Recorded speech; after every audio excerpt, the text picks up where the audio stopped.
آج ہم ایک بہت ہی زبردست اور تاریخی موضوع پر بات کرنے والے ہیں۔ اس تجزیاتی جائزے میں ہم بانی پاکستان قائد اعظم محمد علی جناح کے اس مشہور خطاب پر ایک گہری نظر ڈالیں گے جس میں انہوں نے نوزائیدہ قوم کے نوجوانوں کے لیے ایک کمال کا خاکہ پیش کیا تھا۔ ہم دیکھیں گے کہ کیسے انہوں نے نوجوانوں کو صرف سڑکوں پر احتجاج کرنے والے عسکری جذبے سے نکال کر ریاست کے انتظام اور ایک تعمیری سوچ کی طرف موڑنے کی کوشش کی۔ اور سچی بات تو یہ ہے کہ یہ پیغام آج بھی اتنا ہی اہم ہے جتنا آزادی کے وقت تھا۔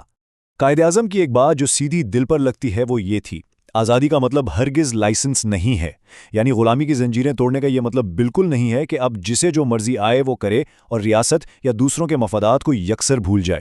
انہوں نے یہ سمجھایا کہ جب آزادی مل جائے تو ڈسپلن اور تعمیری جذبے کی ضرورت پہلے سے کہیں زیادہ بڑھ جاتی ہے۔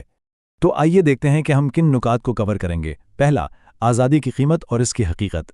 دوسرا، شروع کے دنوں کے سخت ترین چیلنجز۔ تیسرا، طلباء کا اصل قومی فرض۔ چوتھا، قوم کو اندر سے کیا خطرات تھے۔ پانچواں، کلرک مائنڈ سیٹ کا خاتمہ۔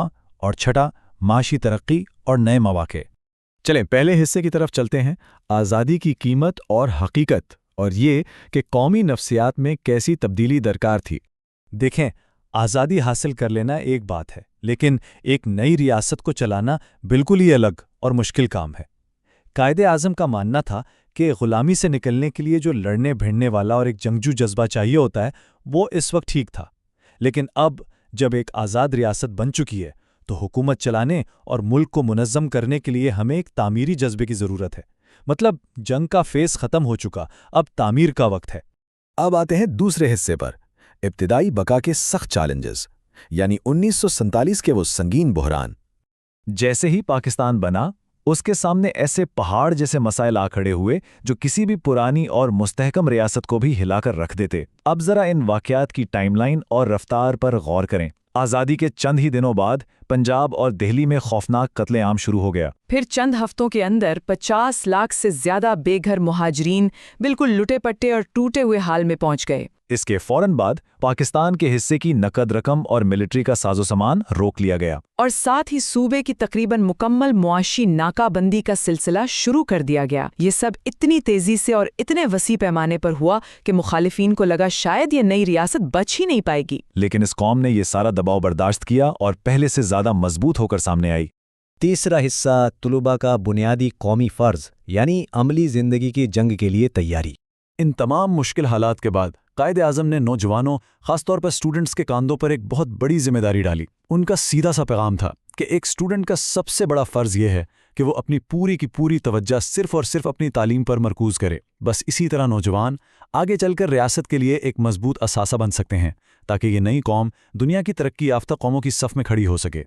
چوتھا حصہ، قوم کو درپیش اندرونی خطرات۔ آزادی تو مل گئی، لیکن اندر کے خطرات سے کیسے نمٹا جائے؟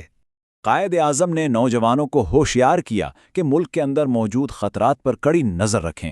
اس کے لیے 3 بڑے اخلاقی اقدامات بتائے گئے۔ پہلا، 5th کالمسٹ، یعنی ملک کے اندر چھپے غداروں اور دشمنوں سے بچ کر رہنا۔ دوسرا، ان خود غرض لوگوں کو پہچاننا اور جڑ سے اکھاڑنا جو اپنے ذاتی فائدے کے لیے دوسروں کا استحصال کرتے ہیں۔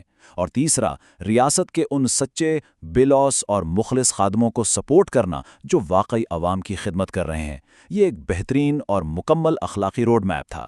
پانچواں حصہ، کلرک مائنڈ سیٹ کا خاتمہ اور اس پرانے نوآبادیاتی تعلیمی جال کو توڑنا۔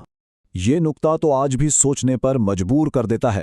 قائد اعظم چاہتے تھے کہ پڑھے لکھے نوجوانوں کی سوچ کا زاویہ بالکل بدل جائے۔ یہ کلرک مائنڈ سیٹ آخر تھا کیا؟ دراصل یہ انگریزوں کا بچھایا ہوا ایک نفسیاتی جال تھا جس میں گریجویٹ ہونے والے ہر نوجوان کا زندگی میں ایک ہی مقصد ہوتا تھا کہ کسی طرح بس سرکاری نوکری مل جائے۔ اس ذہنیت کا نتیجہ یہ نکلا کہ ایک اعلیٰ تعلیم یافتہ ایم اے پاس نوجوان بھی دفتری کلرکی کو اتنی بڑی کامیابی سمجھتا تھا چاہے وہ ایک عام ٹیکسی ڈرائیور سے بھی کم کما رہا ہو۔ دیکھیں، پرانا نو آبادیاتی نظام تو بنایا ہی اس لیے گیا تھا کہ انہیں برطانوی انتظامیہ کے لیے بہترین اور فرما بردار کلرک مل سکیں، لیکن ایک آزاد پاکستان کی ضروریات بالکل مختلف تھی۔ اب اس نئی ریاست کو کلرکوں کی بجائے technical experts, bankers, commercial traders اور صنعت کاروں کی اشد ضرورت تھی۔ ہمیں معیشت کے پہیے چلانے والے لوگ چاہیے تھے۔